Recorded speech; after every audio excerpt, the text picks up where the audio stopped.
Welcome back to my channel. We're still without power, so this generator powers the whole house, and then this solar powered one just charges our phones and also the Starlink. It is one of the basic ones, but I must say it does power things very quickly. So what has life been like so far without power? We found it really difficult. We get up early hours of the morning, probably about 6 o'clock, maybe before then. And then the children like to feed the chickens. We are building them a chicken coop, and at the moment they like to free roam. Another thing that I'm finding hard is washing things by hand. It's so hot outside in the morning, and it's best to have our clothes washed and dried during that time. So my son put up the gazebo, and it's easy for us to wash inside there to keep the sun off our heads. I am really glad that I brought this from England. The garden is still very much a work in progress. A few weeks ago, this area was full of debris, fallen branches and storm damage. We've been clearing sections bit by bit. It's hard work, especially in the heat, but it feels good to see the progress. Growing food feels especially important right now. Prices fluctuate, supply can be unpredictable, and it gives us something positive to focus on. My mum went to the market recently and she noticed that prices now have gone way down. These potatoes were planted recently, and seeing them already pushing through the soil feels like a win. When you're rebuilding from scratch, small victories matter. So the land, part of the land was cleared. What's this? What are these? Some of these are actually cuttings. And then over there, what do you think was put there? That's a garlic. Yeah, the garlic. Yeah, the garlic over there. And then this is the section that I've been working on, and we've got an area to plant straight into the ground. So the tomatoes are growing. This was actually like a test patch. So we're going to grow more tomatoes. And then over here we've got lettuce, and there was garlic in between that I put.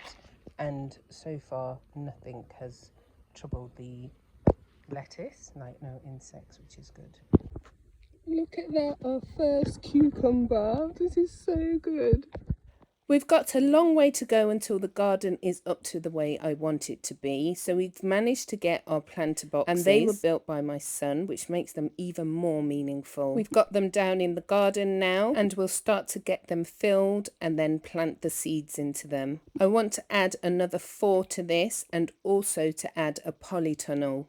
This is our test area, and then this is where we're going to start properly. So we'll fill these planter boxes with just leaves and all sorts, get it to halfway, and then we'll top it with soil and compost. So it's coming on rather nicely. And then at the back we're going to do rows of potatoes, so all of that green that you see, we're going to cut that all down. And then we've got our planter boxes. We've got a few more over there as well. So we have planted some seeds. We're planting, what have we done? Lettuce, I think there's lettuce, peas. What's this one? And then we're going to do rosemary and thyme in here.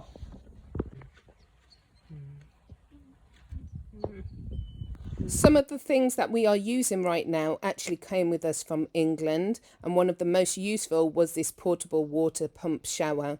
Designed for camping, but it's great for watering plants. Anything practical makes a huge difference. I was also able to pack all of our pots and planters when we moved. They travelled in the container with our other belongings, so we did not have to buy everything again here. They just need a proper wash, as they had been stored for years. And you see that compost bin? The black one? It was brand new and I got it for free. Planning ahead saved us a lot financially. Next, it's on to the hardware store. This one is not too far from Fairview in Montego Bay. If you're blessed with really good weather, definitely get solar.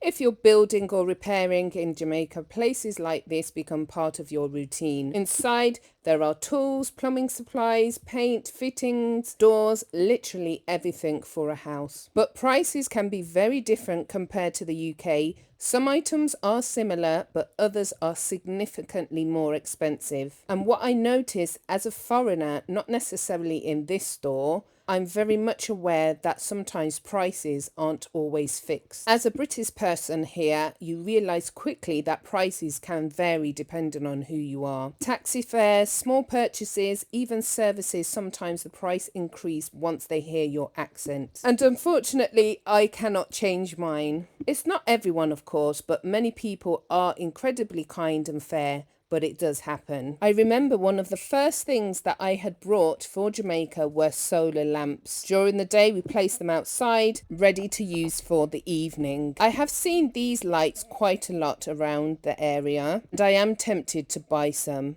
I think if you're living in the countryside, they can be very useful. Did you?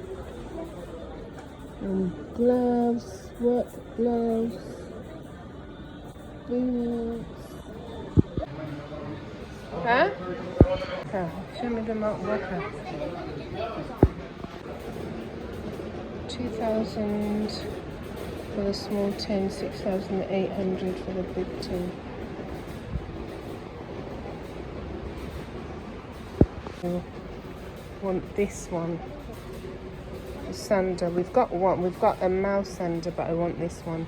Keeping the land under control is a constant job, especially after the hurricane. We do have a petrol weed whacker, which is powerful and necessary for larger areas, but petrol is expensive, so we have to be mindful on how we use it. For the smaller areas I'm working on right now, I'd actually love to get a battery operated one, as it would be quieter, easy to handle and much cheaper to run day by day. We have about 13 acres of land in total, which sounds a lot, and it is. At the moment, I'm focusing on a small section around the house. Right across from the hardware store, there's a garden centre, which feels like a completely different world after walking through tools and building supplies. They have rows of plants, fruit trees, herbs and seedlings, many of the same things we lost during the hurricane. Seeing everything growing there is both encouraging and a little bittersweet at the same time. I was tempted to buy aloe plants because they're so useful to have at home, but my mum suggested waiting rather than buying straight away. And she was right, because a few days later, someone gave us some plants. At some point during the day, we always end up at the local food hut. They usually serve fish and meat, but they kindly make tofu for us, which we had with rice and peas and salad. This is life for us right now. Not perfect, not polished, but real. I hope to see you in the next video. Bye.